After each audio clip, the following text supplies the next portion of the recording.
ரிஷப ராசி நேயர்களே, உங்கள் ஃபோனில் இந்த வீடியோ இப்போ வந்திருக்குன்னா அது வெறும் தற்செயல் கிடையாதுங்க. உங்களுக்கு ஒரு பெரிய சம்பவம் நடக்க போகுது அப்படிங்கிறதுக்கான ஒரு அறிகுறி தான் இது. இதுவரைக்கும் உங்கள் வாழ்க்கையில் எல்லாமே விளையாட்டாக போயிட்டு இருந்திருக்கலாம். ஆனால் இனிமே நிலைமை மாறப்போகுது.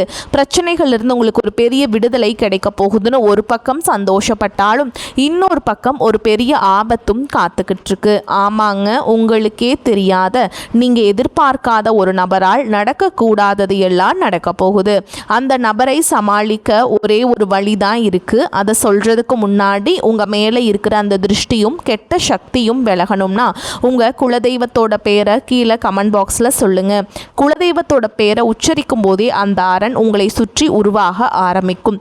கமெண்ட் செஞ்ச கையோட நம்ம சேனலை சப்ஸ்கிரைப் பண்ணிட்டு பெல் பட்டன் கொடுத்து ஆல் அப்படிங்கிற ஆப்ஷனையும் கொடுத்து வைங்க. வாங்க வீடியோக்குள்ள போகலாம். ரிஷப ராசியில் பிறந்தவர்களே, உங்கள் கஷ்டங்கள் தீரப்போகும் அந்த நேரம் இதோ வந்துவிட்டது. இனி வரக்கூடிய நாட்கள் உங்களுக்கு ஒரு பக்கம் மகா யோகத்தை அள்ளித்தர போகுதுங்க. ஆனால் மறுபக்கம் உங்கள் வெற்றியை தடுக்க ஒரு மிகப்பெரிய சூழ்ச்சி உங்கள் வாசலிலேயே காத்து கொண்டிருக்கிறது. யார் அந்த நபர்கள்? யாரிடம் நீங்கள் எச்சரிக்கையாக இருக்க வேண்டும்? இந்த சிறப்பு தொகுப்பில் உங்கள் தலைவிதியை மாற்றப்போகும் அந்த ரகசியங்களை இப்போது பார்க்க போகிறோம். வீடியோவை ஒரு நொடி கூட ஸ்கிப் செய்யாமல் பாருங்கள். ஏனென்றால் ஒரு சின்ன அசட்டுத்தனம் உங்கள் மகா யோகத்தை தவிடுபோடி ஆக்கிவிடும்.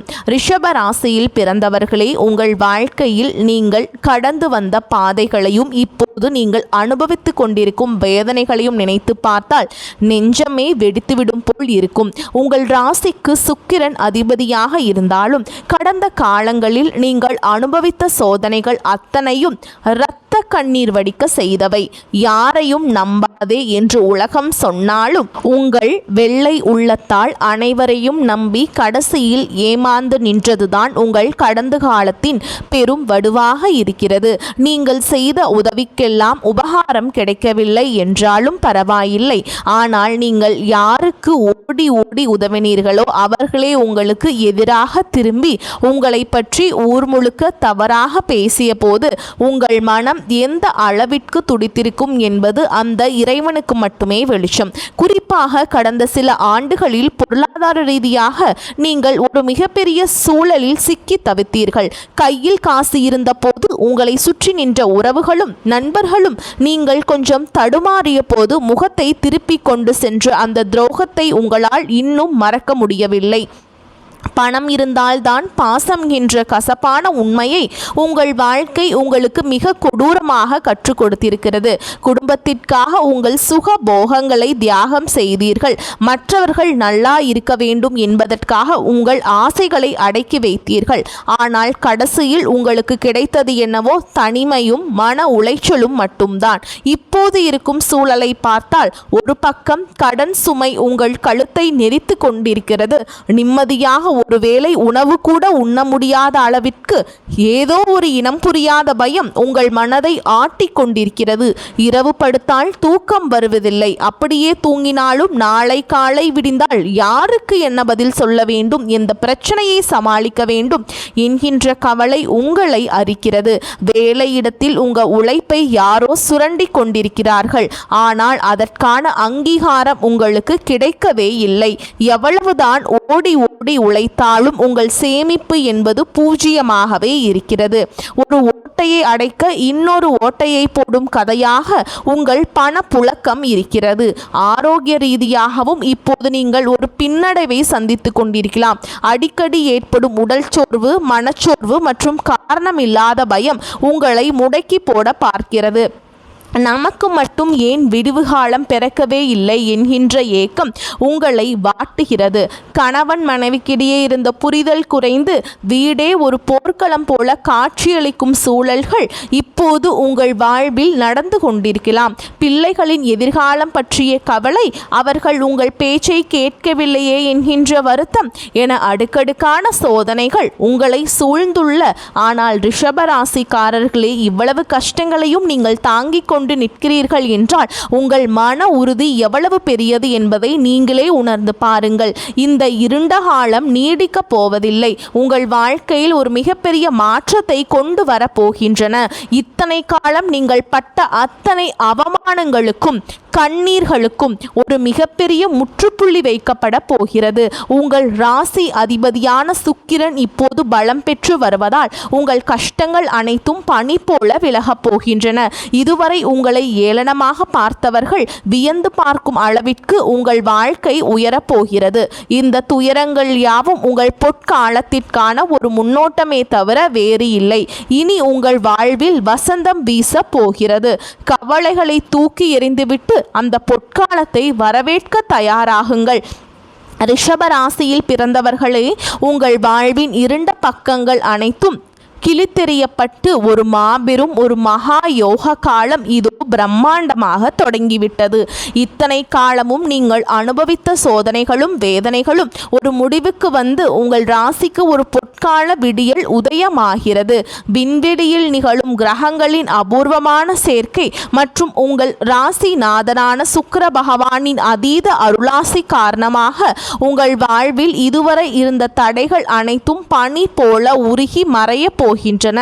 இது ஏதோ சாதாரணமான ஒரு மாற்றம் அல்ல. உங்கள் தலைமுறையை தலை நிமிர செய்ய போகும் ஒரு மகா யோக காற்று உங்கள் திசை நோக்கி வீச தொடங்கிவிட்டது. இந்த மகா யோக காலத்தில் நீங்க எதை தொட்டாலும் அது பொன்னாக மாறும் என்பது வெறும் பேச்சல்ல. அது உங்க ஜாதகத்தில் கிரகங்கள் நிகழ்த்த போகும் நிதர்சனமான உண்மை. இதுவரை தொழிலில் நஷ்டத்தை சந்தித்து இனி அவ்வளவுதான் என்று முடங்கி கிடந்தவர்களுக்கு புதிய முதலீடுகளும் லாபகரமான ஒப்பந்தங்களும் தேடி வரும். வேலையில் இருப்பவர்களுக்கு நீண்ட நாட்களாக இழுபறியில் இருந்த பதவி உயர்வும் ஊதிய உயர்வும் தடையின்றி வந்து சேரும். உங்கள் திறமைக்குரிய அங்கீகாரம் கிடைக்கவில்லை என்று ஏங்கிய உங்களுக்கு இனி சமூகத்தில் ஒரு மிகப்பெரிய மதிப்பும் மரியாதையும் உண்டாகும். உங்களை மதிக்காதவர்கள் கூட உங்கள் வாசலில் வந்து நிற்கும் அளவிற்கு உங்கள் அந்தஸ்து உயரப்போகிறது. பொருளாதார ரீதியாக பார்த்தால் உங்கள் கையில் பணப்புழக்கம் முன்னே இல்லாத அளவிற்கு அதிகரிக்க போகிறது. வராத கடன்கள் வசூலாகும். அடமானத்தில் இருந்த நகைகளும் சொத்துக்களும் உங்கள் கைக்கு மீண்டும் வந்து சேரும். புதிய வீடு கட்டுவது அல்லது நிலம் வாங்குவது போன்ற உங்கள் நீண்ட நாள் கனவுகள் நனவாக போகின்றன. குடும்பத்தில் இருந்த சண்டைகள் மனஸ்தாபங்கள் நீங்கி ஒற்றுமை பிறக்கப் போகிறது. குறிப்பாக கணவன் மனைவிக்குள் இருந்த கருத்து வேறுபாடுகள் மறைந்து ஒரு அந்யோன்யமான சூழல் உருவாக போகிறது. பிள்ளைகளின் எதிர்காலம் குறித்த கவலை நீங்கி அவர்களால் உங்களுக்கு பெருமையும் புகழும் வந்து சேரும். தடைபட்ட சுபகாரியங்கள் மற்றும் திருமண பேச்சுக்கள் இனி தேவதை வந்து ஆசீர்வதித்தது போல மிக வேகமாக கைகூடும். இந்த உங்கள் வாழ்வின் திருப்புமுனை நாட்களாக அமைய போகின்றன. பிரபஞ்சத்தின் ஆற்றல் உங்கள் ராசியை நோக்கி பாய்ந்து உங்கள் உடலிலும் மனதிலும் ஒரு புதிய தெம்பையும் புத்துணர்ச்சியையும் உருவாக்கும். இதுவரை உங்களை வாற்றிய உடல் உபாதைகள் நீங்கி ஒரு ஆரோக்கியமான வாழ்வு அமையும். உங்கள் முகத்தில் ஒரு புதிய தேஜஸ் உண்டாகும். நம்மால் முடியுமா என்று தயங்கிய காரியங்களை எல்லாம் என்னால் முடியும் என்கின்ற தன்னம்பிக்கையோடு செய்து முடிப்பீர்கள். அதிர்ஷ்ட தேவதை உங்கள் கதவை தட்டும் இந்த வேளையில் நீங்கள் எடுக்கும் ஒவ்வொரு முடிவும் உங்கள் எதிர்காலத்தை அடுத்த பல ஆண்டுகளுக்கு வளமானதாக மாற்றப் போகிறது. ஆனால் இந்த மகா யோகத்தை நீங்கள் முழுமையாக அனுபவிக்க வேண்டும் என்றால் உங்கள் மனதை ஒரு நிலைப்படுத்தி இறை நம்பிக்கையோடு செயல்பட வேண்டும். வரப்போகும் நன்மைகளை தக்க வைத்துக் கொள்ளும் பக்குவமும் விழிப்புணர்வும் உங்களுக்கு மிக அவசியம். உங்கள் வெற்றியை பார்த்து பொறாமைப்படுபவர்கள் உங்கள் திசை திரும்ப முயலலாம். ஆனால் அந்த தடைகளை எல்லாம் உடைத்தெறியும் ஆற்றல் இப்போது உங்களுக்கு கிடைத்துவிட்டது.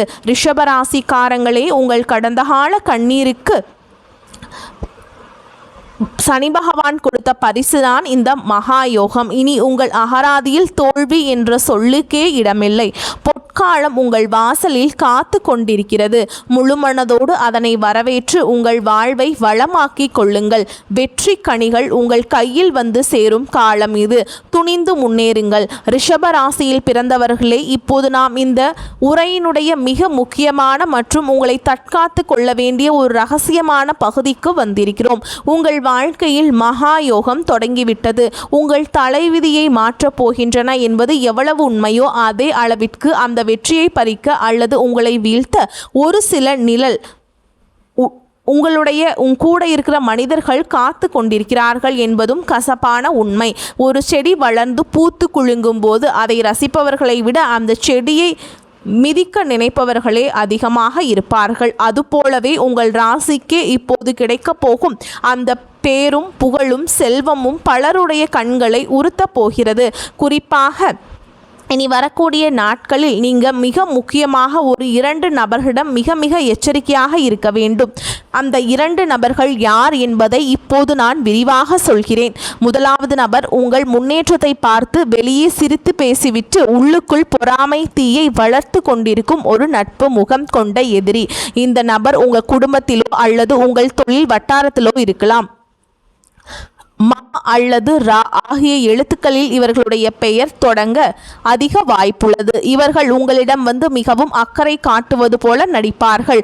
உனக்கு இப்போது நல்ல காலம் பிறந்திருக்கிறது, நீ இந்த இடத்தில் முதலீடு செய், அந்த நபரை நம்பி பணத்தை கொடு என்று உங்களுக்கு தவறான ஆலோசனைகளை வழங்கி உங்கள் லாபத்தை தட்டி பறிக்க திட்டம் தீட்டுவார்கள். நீங்கள் யதார்த்தமாக சொல்லும் உங்கள் குடும்ப ரகசியங்களையோ அல்லது தொழில் ரகசியங்களையோ இவர்கள் மற்றவரிடம் திரித்து சொல்லி உங்கள் பெயருக்கு களங்கம் விளைவிக்க முயல்வார்கள். எனவே இந்த 3 நபர்களையும் உங்கள் மகிழ்ச்சியை கெடுக்கிறதுக்கு வாய்ப்பு இருக்குதுங்க. அதை யார்கிட்டையும் பகிர்ந்து கொள்ளாதீர்கள். 2வது நபர் உதவி செய்வது போல் உங்கள் உழைப்பை சுரண்ட நினைப்பார். இவருடைய பெயர் நா அல்லது கா ஆகிய எழுத்துக்களில் தொடங்கலாம். இந்த நபர் உங்களுக்கு தெரியாமலேயே உங்கள் பின்னால் நின்று கொண்டு உங்கள் வெற்றிக்கான ஏணியை அறுக்க துணிவார்கள். நீங்கள் எடுக்கப் போகும் ஒரு முக்கியமான முடிவில் குறுக்கிட்டு இது வேண்டாம், பிறகு பார்த்து கொள்ளலாம் என்று உங்களை தாமதப்படுத்த பார்ப்பார்கள். அந்த தாமதமே உங்களுக்கு வரவேண்டிய ஒரு மிகப்பெரிய வாய்ப்பை நழுவச் செய்துவிடும். இவர்கள் உங்களை உணர்ச்சி வசப்பட வைப்பார்கள். தேவையில்லாத பழைய கசப்பான சம்பவங்களை நினைவூட்டி உங்கள் மன நிம்மதியை குலைக்க பார்ப்பார்கள். நீங்கள் மன ரீதியாக சோர்வடைந்தால் மட்டுமே அவர்கள் உங்களை ஆதிக்கம் செய்ய முடியும் என்பது அவர்களுக்கு நன்றாக தெரியும். நீங்கள் கடைபிடிக்க வேண்டிய மிக முக்கியமான தற்காப்பு முறை என்னவென்றால் மனம் மற்றும் தனிமை. யாரிடமும் வாக்குவாதம் செய்யாதீர்கள். குறிப்பாக நான் சொன்ன அந்த எழுத்துக்களில் பெயர் தொடங்கும் நபர்களிடம் எந்த விதமான விவாதத்திலும் ஈடுபடாதீர்கள். அவர்கள் உங்களை சீண்டி பார்த்தாலும் நீங்கள் ஒரு புன்னகையோடு கடந்து செல்லுங்கள். அவர்கள் விரிக்கும் மாய வலையில் நீங்கள் சிக்காமல் இருந்தால் மட்டுமே பிரபஞ்சம் உங்களுக்கு தரும் அந்த பெரும் சக்தியை உங்களால் முழுமையாக உள்வாங்க முடியும். இந்த 3 நபர்களிடம் நீங்கள் பழகும் போதும் புதிய உறவிடம் உங்கள் திட்டங்களை பகிரும் போதும் 100 முறை யோசியுங்கள். அகல உழுவதை விட ஆழ உழுவதே மேல் என்பது போல் உங்கள் ரகசியங்களை உங்களுக்குள்ளே ஆழமாக புதைத்து வையுங்கள். பண விஷயத்தில் இந்த 2 நபர்களிடம் எந்தவிதமான கொடுக்கல் வாங்கலையும் வைத்து கொள்ளாதீர்கள். அவர்கள் பழைய பாக்கிகளை தருகிறேன் என்று சொல்லி உங்களை ஒரு இடத்திற்கு அழைத்தால் கூட தவிர்க்க பாருங்கள். உங்கள் ராசி அதிபதியான சுக்கிரன் உங்களுக்கு யோகங்களை அள்ளித்தர தயாராக இருக்கிறார். ஆனால் அந்த யோகங்களை தட்டி பறிக்க ஒரு ராகுவின் நிழல் போல இந்த நபர்கள் செயல்படுவார்கள். நீங்கள் விழிப்புடன் இருந்தால் மட்டுமே இந்த மகா யோகத்தை உங்களால் தக்க வைத்து கொள்ள முடியும். உங்கள் வெற்றி கோட்டைக்கு நீங்கள் தான் காவல் தெய்வமாக இருக்க முடியும். ரிஷபராசிக்காரர்களே, உங்கள் பலவீனம் உங்கள் அதிகப்படியான நம்பிக்கைதான். அந்த நம்பிக்கையை நீ வரக்கூடிய நாட்களை மட்டும் கொஞ்சம் தள்ளி வைத்துவிட்டு எச்சரிக்கை உணர்வோடு செயல்படுங்கள். யாரையும் பகைத்து கொள்ள வேண்டாம். அதே சமயம் யாரையும் அளவுக்கு அதிகமாக நம்பவும் வேண்டாம். இந்த விவேகம் உங்களுக்கு இருந்தால் நீங்கள் ஒரு மகா வெற்றியாளராக உருவெடுப்பீர்கள். ரிஷப ராசியில் பிறந்தவர்களே, இப்போது நாம் இந்த உரையினுடைய மிக முக்கியமான நிறைவு பகுதிக்கு வந்திருக்கிறோம். உங்கள் வாழ்வில் மகா யோகம் நிலை பெறவும் வரவிருக்கும் அந்த 2 நபர்களின் சூழ்ச்சியிலிருந்து உங்களை முழுமையாக தற்காத்து கொள்ளவும் நீங்கள் செய்ய வேண்டிய ஆன்மீக பரிகாரங்களை இப்போது நாம் விரிவாக சொல்ல போகிறேன். இனி வரக்கூடிய நாட்கள் வெறும் நாட்கள் மட்டும் இல்லைங்க, ஒரு தவ காலமாக நீங்கள் கருத வேண்டும். ஏனென்றால் பிரபஞ்சத்தின் பேராற்றல் உங்கள் ராசியை நோக்கி பாயும் போது அதை உள்ளாக்கி கொள்ளும் தகுதி உங்கள் உடலுக்கும் மனதிற்கும் இருக்க வேண்டும். முதலாவதாக நீங்கள் அதிகாலையில் சூரிய உதயத்திற்கு முன்பே, அதாவது பிரம்ம முகூர்த்த வேளையில் நீங்கள் எழுந்து விடுவது உங்கள் ராசிக்கு மிகப்பெரிய பலத்தை தரும். எழுந்தவுடன் ஒரு செம்பு பாத்திரத்தில் நீர் எடுத்து அதில் ஒரு சிட்டிகை பச்சை கற்பூரத்தையும் ஒரு சொட்டு பன்னீரையும் கலந்து உங்கள் வீட்டின் நிலை வாசலில் தெளித்து மகாலட்சுமியை மனதார வேண்டிக் கொள்ளுங்கள். ரிஷப ராசிக்கு அதிபதியான சுக்கிர பகவானின் அருளை பெற நீங்கள் குளிக்கும் நீரில் சிறிதளவு பசும்பாலை சேர்த்து நீராடுவது உங்கள் உடலில் உள்ள எதிர்மறை ஆற்றல்களை அடியோடு நீக்கி ஒரு வசீகர தன்மையை உண்டாக்கும். இது உங்களை ஏமாற்ற நினைக்கும் அந்த 2 நபர்களின் தீய பார்வையிலிருந்து உங்களை பாதுகாக்கும் ஒரு கவசமாக செயல்படும். அடுத்ததாக நீங்கள் வெள்ளை நிற ஆடைகளை அணிவது அல்லது ஒரு வெள்ளை நிற துணியை உங்களுடன் வைத்துக் கொள்வது மிகச்சிறந்தது. வெள்ளை என்பது தூய்மையின் அடையாளம் மட்டும் அல்ல, அது உங்கள் ராசிநாதனின் விருப்பமான நிறமும். உங்கள் வீட்டின் அருகே உள்ள ஒரு பழமையான கோவிலுக்கு சென்று அங்குள்ள அம்பிகைக்கு மல்லிகை பூக்களால் அர்ச்சனை செய்யுங்கள். ஒரு நெய் தீபம் ஏற்றி என் கடந்த கால துயரங்கள் யாவும் கசந்து போகட்டும், இனிவரும் காலம் இனிமையாக அமையற்றும் என்று மனமுருகி பிரார்த்தனை செய்யுங்கள். மல்லிகை வாசனை எங்கு இருக்கிறதோ அங்கு சுக்கிரனின் அருள் பரிபூரணமாக இருக்கும். அந்த நறுமணம் உங்கள் மன குழப்பங்களை தீர்த்து சரியான முடிவுகளை எடுக்க உங்களுக்கு உதவும். பொருளாதார தடைகள் நீங்க வேண்டுமானால் இந்த 3 பரிகாரத்தையும் நீங்கள் செய்யணுங்க. பசுமாட்டிற்கு அகத்திக்கீரையோ அல்லது சிறிது வெள்ளம் கலந்த பச்சரிசியையோ உங்கள் கைகளால் வழங்குங்கள். கோமாதாவின் உடலில் 30 முக்கோடி தேவர்களும் வாசம் செய்வதால் அந்த புண்ணியம் உங்கள் கர்ம வினைகளை சுட்டரிக்கும். குறிப்பாக நான் எச்சரித்த அந்த எழுத்துக்களில் பெயர் தொடங்கும் நபர்களால் உங்களுக்கு ஏதேனும் மன உளைச்சல் ஏற்பட்டால் உடனே உங்கள் குலதெய்வத்தை மனதார நினைத்து ஒரு நிமிடம் கண்ணை மூடி அமைதியாக இருங்கள். உங்கள் குலதெய்வம் உங்களுக்கு ஒரு மகா சக்தியாக நின்று உங்களை வழிநடத்தும். இறுதியாக மாலை சூரிய மறைவிற்கு பிறகு உங்கள் வீட்டின் வாசலில் 2 அகல் விளக்குகளை ஏற்றி வையுங்கள். ஒரு சிறிய கிண்ணத்தில் கல்லுப்பை நிரப்பி அதை உங்கள் வீட்டின் வரவேற்பு அறையில் ஒரு மூலையில் வைப்பது வெளியிலிருந்தும் வரும் தீய அதிர்வுகளை அந்த உப்பு உறிஞ்சிக் கொள்ளும். இந்த 3ஐயும் நீங்கள் செய்யுங்கள். நீங்கள் மற்றவர்களுக்கு இனிப்புகளை வழங்குவது அல்லது குழந்தைகளுக்கு பால் சாதம் தானமாக தருவது உங்கள் அதிர்ஷ்டத்தை பல மடங்கு பெருக்கும். ரிஷபராசிக்காரங்களே, இந்த பரிகாரங்கள் அனைத்தும் ஒரு நம்பிக்கையின் அடிப்படையில் நீங்கள் செய்ய வேண்டியவை. எதையும் கடமைக்காக செய்யாமல் முழு ஈடுபாட்டோடு செய்யுங்கள். உங்கள் வார்த்தைகளில் கனிவும் செயல்களில் நிதானமும் இருந்தால் இந்த மகாயோகம் உங்கள் வாழ்நாள் முழுவதும் நிலைத்து நிற்கும். உங்கள் பொற்காலம் தொடங்கிவிட்டது. அதை தக்க வைத்துக் கொள்ளும் விவேகம் இப்போது உங்கள் கையில் இருக்கிறது. உங்கள் வாழ்வு செழிக்க எமது மனமார்ந்த வாழ்த்துக்களை தெரிவித்துக் கொள்கிறோம். வரக்கூடிய வாய்ப்புகளை தவறவிட்டாதீங்க. வாழ்த்துக்கள். வாழ்க வளமோடு நலமோடு. நன்றி, வணக்கம்.